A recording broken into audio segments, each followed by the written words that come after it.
বিংশ খণ্ড পঞ্চম পরিচ্ছেদ। হাজরা মহাশয়।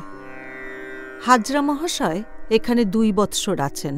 তিনি ঠাকুরের জন্মভূমি কামারপুকুরের নিকটবর্তী শিয়র গ্রামে প্রথম তাহাকে দর্শন করেন 1880 খ্রিস্টাব্দ।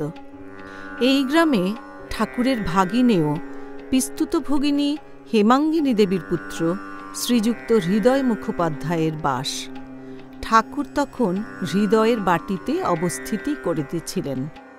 শিয়রের নিকটবর্তী মরাগোড় গ্রামে হাজরা মহাশয়ের নিবাস। তাহার বিষয় সম্পত্তি জমি প্রভৃতি একরকম আছে, পরিবার সন্তান সন্ততি আছে, একরকম চলিয়া যায়। কিছু দেনাও আছে, আন্দাজ 1000 টাকা। যৌবনকাল হইতে তাহার বৈরাগ্যের ভাব। কোথায় সাধু কোথায় ভক্ত খুঁজিয়া বেড়ান। যখন দক্ষিণেশ্বর কালীবাড়িতে প্রথম আসেন ও সেখানে থাকিতে চান, ঠাকুর তাহার ভক্তিভাব দেখিয়া ও দেশের পরিচিত বলিয়া ওখানে যত্ন করিয়া নিজের কাছে রাখেন। হাজরার জ্ঞানীর ভাব, ঠাকুরের ভক্তিভাব ও ছোকরাদের জন্য ব্যাকুলতা পছন্দ করেন না। মাঝে মাঝে তাহাকে মহাপুরুষ বলিয়া মনে করেন, আবার কখনো সামান্য বলিয়া জ্ঞান করেন। তিনি ঠাকুরের ঘরের দক্ষিণ পূর্বের বারান্দায় আসন করিয়াছেন। সেইখানেই মালা লইয়া অনেক জপ করেন। রাখাল প্রভৃতি ভক্তেরা বেশি জপ করেন না বলিয়া লোকের কাছে নিন্দা করেন।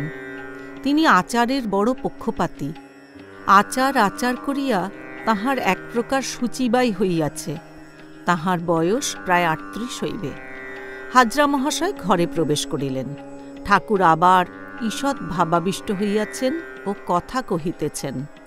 শ্রীরামকৃষ্ণ হাজরার প্রতি, তুমি যা করছ তা ঠিক, কিন্তু ঠিক ঠিক বসছে না। কারো নিন্দা করো না, পোকাটিরও না। তুমি নিজেই তো বলো লোমসমণির কথা, যেমন ভক্তি প্রার্থনা করবে তেমনি ওটাও বলবে, যেন কারো নিন্দা না করি। হাজরা, ভক্তি প্রার্থনা করলে তিনি শুনবেন? শ্রীরামকৃষ্ণ, 100 বার, যদি ঠিক হয়, যদি আন্তরিক হয়। বিষয়ী লোক যেমন ছেলে কি স্ত্রীর জন্য কাঁদে, সেরূপ ঈশ্বরের জন্য কই কাঁদে।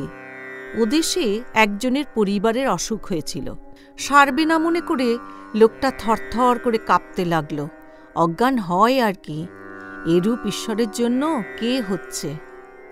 হাজরা ঠাকুরের পায়ের ধুলা লইতেছেন। শ্রীরামকৃষ্ণ সংকুচিত হইয়া, ওগুলো কি? হাজরা, যার কাছে আমি রয়েছি তার পায়ের ধুলা লব না? শ্রীরামকৃষ্ণ, ঈশ্বরকে তুষ্ট করো, সকলেই তুষ্ট হবে। তস্মিন তুষ্টে জগৎ তুষ্টম। ঠাকুর যখন দ্রৌপদীর হাঁড়ির শাক খেয়ে বললেন, আমি তৃপ্ত হয়েছি, তখন জগৎ শুদ্ধ জীব তৃপ্ত হেউ ঢেউ হয়েছিল। কই, মুনিরা খেলে কি জগৎ তুষ্ট হয়েছিল? হেউ ঢেউ হয়েছিল? ঠাকুর লোক শিক্ষার্থ কিছু কর্ম করতে হয়, এই কথা বলিতেছেন। শ্রীরামকৃষ্ণ হাজরার প্রতি, জ্ঞান লাভের পরও লোকশিক্ষার জন্য পূজাদি কর্ম রাখে। আমি কালীঘরে যাই, আবার ঘরের এইসব পট নমস্কার করি, তাই সকলে করে। তারপর অভ্যাস হয়ে গেলে যদি না করে, তাহলে মন হুস ফুস করবে।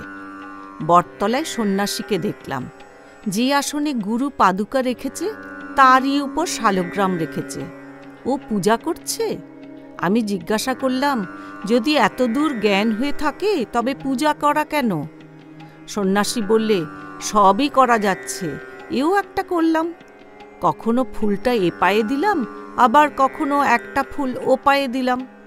দেহ থাকতে কর্মত্যাগ করবার জো নাই, পাক থাকতে ভুরভুরি হবেই। হাজরাকে, এক জ্ঞান থাকলেই অনেক জ্ঞানও আছে, শুধু শাস্ত্র পড়ে কি হবে? শাস্ত্রে বালিতে চিনিতে মিশেল আছে, চিনিটুকু লওয়া বড় কঠিন। তাই শাস্ত্রের মর্ম সাধু মুখে গুরু মুখে শুনে নিতে হয়। তখন আর গ্রন্থের কি দরকার? চিঠিতে খবর এসেছে 5 সের সন্দেশ পাঠাইবা, আর একখানা রেল পেড়ে কাপড় পাঠাইবা। এখন চিঠিখানি হারিয়ে গেল।